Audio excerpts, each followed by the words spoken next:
So, gentlemen, once upon a time, there were 3 major TV networks and a daily newspaper cycle. Now, media is created in real time by every citizen with a phone in their pocket and podcasters who operate rogue, answering only to themselves. How have the candidates attempted to deliver their message to the masses amidst this new, unconventional media environment?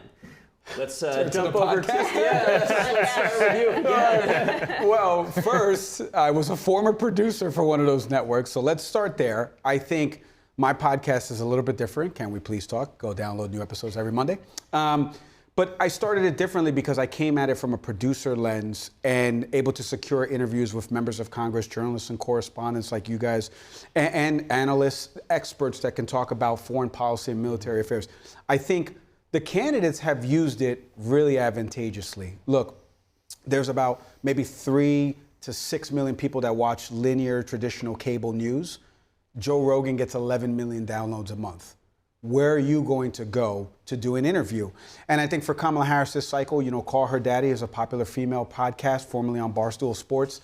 She went there, millions of followers, millions of downloads. She recently went on Shannon Sharp's podcast, Club Shay Shay, All the Smoke podcast, which is an NBA podcast with Steven Jackson and Matt Barnes.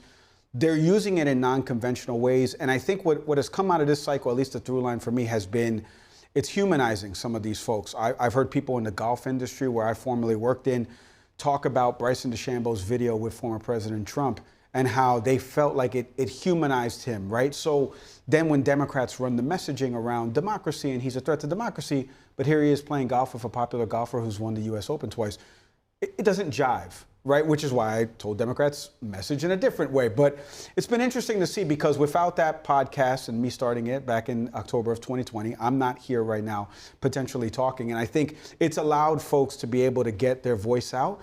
But I would hope that people do it a little bit more structurally with a background in a journalism major from Rutgers University like I have. And before we go over to Darren, I just want to ask, as a podcaster, if you compare the format to the constricted nature of linear TV and news programs, how have both candidates specifically been able to use that format in a way that maybe we've never seen in an election cycle? You brought up a great point because the runtime of the Trump interview with Rogan is 2 hours and 58 minutes. You just rolled your eyes. I would roll my eyes as well too because I can't listen to 3 hours of long form content, but there's an audience for it.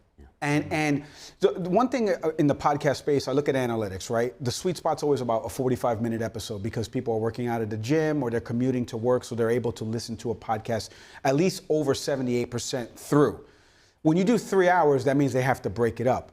But back to the overarching point, Kerry, is that go do long form, go do an interview with CNN, go do a 10-second, a 10-minute hit on NPR, because there's an audience for all 3.